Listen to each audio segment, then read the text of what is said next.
सवाल ये है कि अक्सर कहा जाता है कि जातिगत जनगणना हो जाने के बाद जातिवाद और ज़्यादा बढ़ेगा, तो इस पर मैं आपका टिप्पणी लेना चाहूँगा।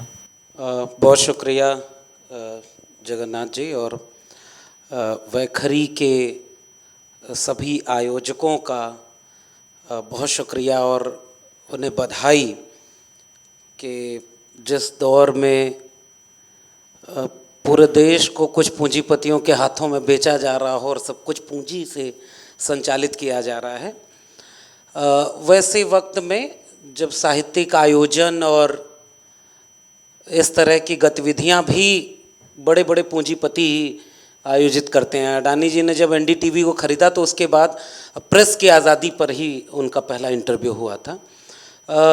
ऐसे वक्त में मुझे लगता है कि इस तरह का आयोजन जो जन आयोजन है, आम लोगों के सहयोग से, आम लोगों के हिस्सेदारी और पहल से ये कार्यक्रम हो रहा है, तो बहुत बधाई और शुक्रिया कि इस साहित्यिक, सांस्कृतिक और राजनीतिक आयोजन में हमने एक बहुत ज़रूरी विषय को एक सत्र दिया है।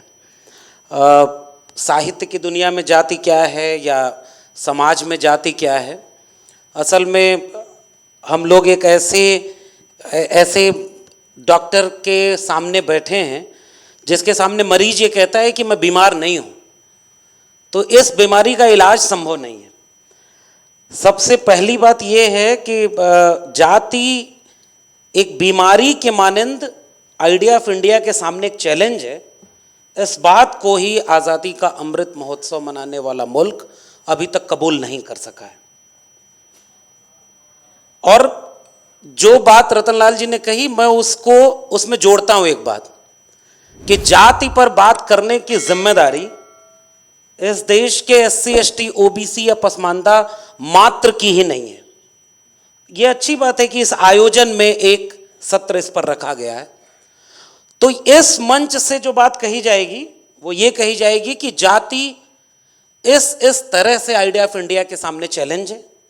एक एकेडमिशियन, एक प्रोफेसर, एक डॉक्टर, इंजीनियर के सामने जाति कैसे बाधा बनकर आई, समाज के सामने कैसे जाति बाधा बन के आई और इसने क्या नुकसान किया है, इस पैनल से ये बात देश के सामने जाएगी। और इसी के समानांतर एक दूसरा पैनल होना चाहिए जिसमें सारे अपर कास्ट के लोग बैठे हों और वो ये बात करें कि हम इस बीमारी को ऐसे ठीक करेंगे। और क्योंकि जब तक, जैसे हम महिलाओं के सवाल को मैं अक्सर जाति के सवाल से जोड़कर देखना पसंद करता हूं। अगर इस देश को, इस समाज को जेंडर न्यूट्रल बनाना है तो इसकी सीख, इसकी बात महिलाएं करें, यह जरूरी है। उससे ज्यादा पुरुषों के बीच यह बात की जानी चाहिए कि आप थोड़ा अपने भीतर सुधार करिए। शुरुआत तो थोड़े से ही करें। तो एक तो ये बात, दूसरी बात ये कि जाति एक ऐसी चीज है कि जिसमें सबसे महत्वपूर्ण बात यह निकल कर आती है कि जो जाति बनाई किसने। हमारे यहाँ तो डॉक्टर अंबेडकर ने बाकायदे एक किताब लिखी, और मैं जब आइडिया ऑफ इंडिया के परिप्रेक्ष्य में इस पूरे सवाल को देखता हूँ तो डॉक्टर अंबेडकर ने जब 26 नवंबर 1949 को ये बात कही कि भारत एक राष्ट्र है नहीं, इसे राष्ट्र बनना है, ये एक बनता हुआ राष्ट्र है और उसके सामने कुछ चुनौतियां हैं, उन चुनौतियों से हम लड़ेंगे, उसकी दिशा दशा क्या होगी, उसके लिए उन्होंने एक दस्तावेज तैयार किया कि भारत का संविधान है। अब इसकी जिम्मेदारी तो इस राष्ट्र के चलाने वाले लोगों पर थी। उन्होंने एक ख्वाब देखा कि हम एनिहिलेशन ऑफ कास्ट करेंगे, जाति का विनाश, और उसका बाकायदे खाका रखा गया। और उस समय आर्य समाज के लोग जो एक जात पात तोड़क मंडल चलाते थे वो भाषण भी नहीं दे सके क्योंकि वो बहुत कड़ी बात थे। मानवर कांशी राम आते हैं आज़ाद भारत में उत्तर पक्ष में, और वो ये बात कहते हैं कि जाति तोड़ने से, हमारे चाहने से जाति टूटी नहीं, तो अब मैं इन सारी जातियों के लोगों को जोड़ूंगा और इन्हें सामाजिक, सांस्कृतिक और राजनीतिक हिस्सेदारी की लड़ाई में इस जाति का इस्तेमाल करूंगा। हालांकि बाद में उन्होंने नारा भी दिया था कि जाति तोड़ो समाज जोड़ो। इसका मतलब यह है कि हमारे तोड़ने से जाति टूटी नहीं, लेकिन इस पूरे विमर्श ने आइडिया ऑफ इंडिया को मुकम्मल किया है। अगर आप आइडिया ऑफ इंडिया या किसी भी तरह का, हमारे यहाँ हिंदी में सर हिंदी नवजागरण पढ़ाया जाता है और उसमें एक आध चैप्टर थोड़ा सा ज्योतिबा फुले और सावित्रीबाई फुले का है। मतलब आइडिया ऑफ इंडिया में आप देखेंगे कि वो जो पूरी एक वैचारिक परंपरा है वो सिलेबस में नहीं है, वो हमारे विमर्शों से गायब रही। 1980 के बाद अभी बहुत कम वक्त गुजरा है कि जब स्त्री विमर्श, दलित विमर्श और आदिवासी विमर्श आया है। इसका मतलब यह है कि अभी इस आइडिया ऑफ इंडिया में बहुत सारा काम होना बाकी है। अब ये काम होगा कैसे? अब ये काम अगर जाति की, जैसे बीमार व्यक्ति है और वो ये कहे कि पहले तो ये कबूल तो करे कि वो बीमार है, फिर उसका दूसरा स्टेप होगा कि वो बीमारी क्या है इसकी पड़ताल हो, और तीसरे स्टेप पर है इलाज। हमारे यहाँ हुआ ये कि जाति जनगणना का सवाल चुके है आपका, तो जाति गिनने से जातिवाद बढ़ जाएगा, इतना मासूम तर्क 1951 मात्र का नहीं है, 2023 का भी है, 1911 का भी है। और अली अनवर साहब बैठे हुए हैं और ये उस इतिहास को अगले सवाल में फिर एड्रेस करेंगे कि 1931 की जनगणना के समय कैसे मोमिन कॉन्फ्रेंस ने अपनी बड़ी भूमिका निभाई थी कि आप जाति बताइए। यानी इस देश में कभी ये कबूल ही नहीं किया गया वर्चस्वशाली ताकतों के द्वारा कि जाति एक बीमारी है, और वो ऐसी बीमारी थी जिसे जिसे एंजॉय सब कर रहे हैं, जिसके पास इसकी क्षमता और अवसर था, बाकी लोग उसके शिकार हो रहे थे। तो 1931 की जनगणना के समय वो आखिरी वक्त था और 51 में ये कहा गया कि हम जातियां गिनेंगे नहीं तो जातिवाद खत्म हो जाएगा, जातियां खत्म हो जाएंगी, और फिर जाति जनगणना खत्म हो गई। मैं सोचता हूं कि उस समय ये सवाल क्यों नहीं आया कि सांप्रदायिकता भी एक चुनौती है, हमें धर्म नहीं गिनना चाहिए, लेकिन धर्म गिना जाता रहा। उस समय यह सवाल क्यों नहीं आया कि भाषा के नाम पर राष्ट्र और राज्य के झगड़े हो रहे हैं और भाषा गिनी जा रही थी, केवल जाति क्यों गिनना बंद हो गया? और इसका तर्क बिल्कुल आज भी बहु वही कहे।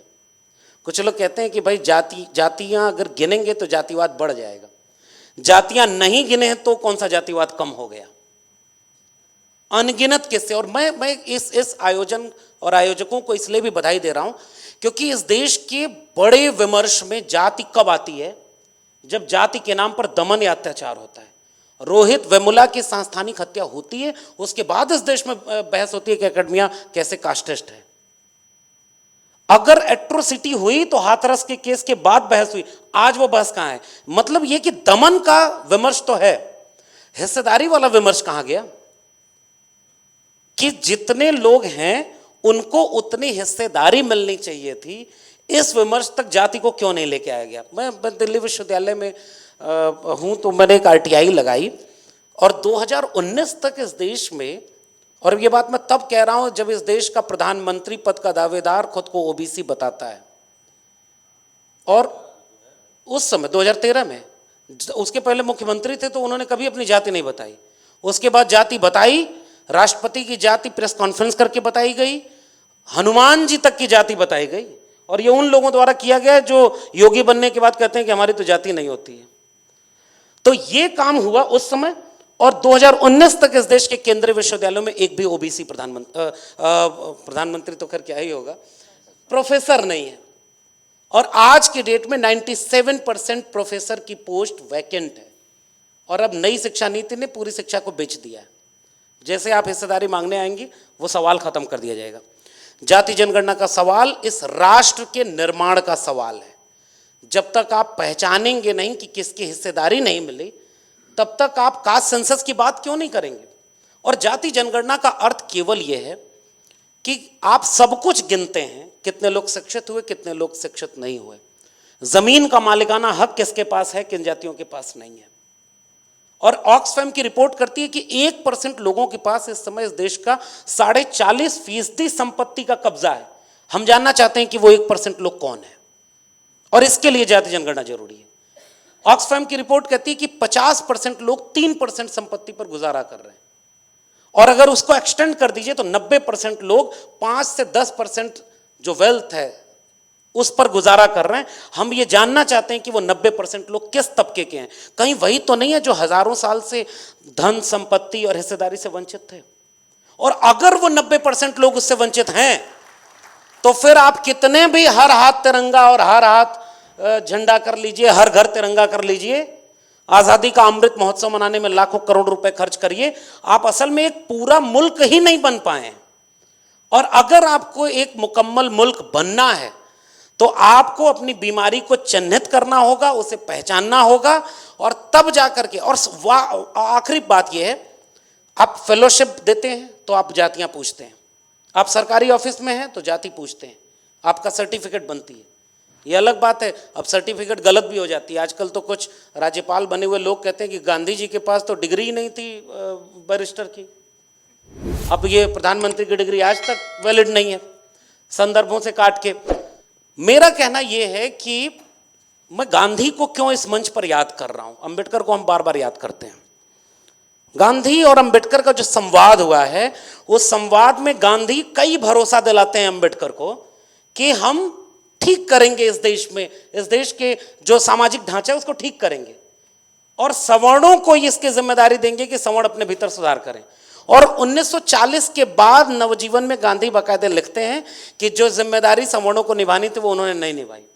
और बार बार वो कहते हैं कि डॉक्टर अंबेडकर की जगह अगर मैं होता, कुछ लोग आए और उन्होंने कहा कि डॉक्टर अंबेडकर बड़े नाराज होते हैं आपसे, तो उन्होंने कहा कि उनकी जगह मैं होता तो इनसे कई गुना ज्यादा नाराज होता। तो गांधी तो संवाद करते थे।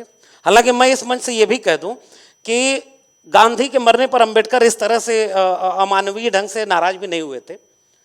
अंबेडकर नाराज और अफसोस था उन्हें, और उन्होंने जो पूरा संदर्भ लिखा है उसमें बाकायदे इस बात का अफसोस किया है।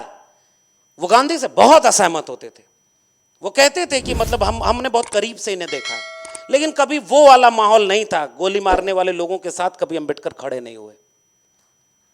और इसलिए मैं इस बहस को आज के लिए इसलिए कह रहा हूं, 2023 का कोई भी भारत हम ऐसा कतई नहीं बना सकते जिसमें हम ये चिन्हित न कर लें कि इस देश के जितने भी सार्वजनिक संस्थान हैं, निजी संस्थान है, मंडल कमीशन की रिपोर्ट तो कहती है कि प्राइवेट सेक्टर जैसा कुछ होता ही नहीं। अगर आपने 1 रुपए सरकारी संपत्ति, सरकारी पैसा, सुविधा लिया है तो आप प्राइवेट नहीं है, और वहां भी रिजर्वेशन होना चाहिए। और रिजर्वेशन का नाम आते ही लोगों को अफसोस होता है, और जब से ईडब्ल्यूएस रिजर्वेशन आया तब से अफसोस नहीं होता। कहना मेरा यह है कि यह जाति जनगणना का सवाल राष्ट्र निर्माण का सवाल है, यह किसी दलित, पिछड़े, आदिवासी मात्र का सवाल नहीं है। अगर कोई भी व्यक्ति जो संविधान को मानता है, कोई भी व्यक्ति जो सामाजिक न्याय को मानता है, उसे जाति जनगणना का समर्थन करना चाहिए। और जाति जनगणना का समर्थन हो, आरक्षण पर खुली बहस हो, तभी मुझे लगता है कि हम एक मुकम्मल मुल्क बना पाएंगे। शुक्रिया।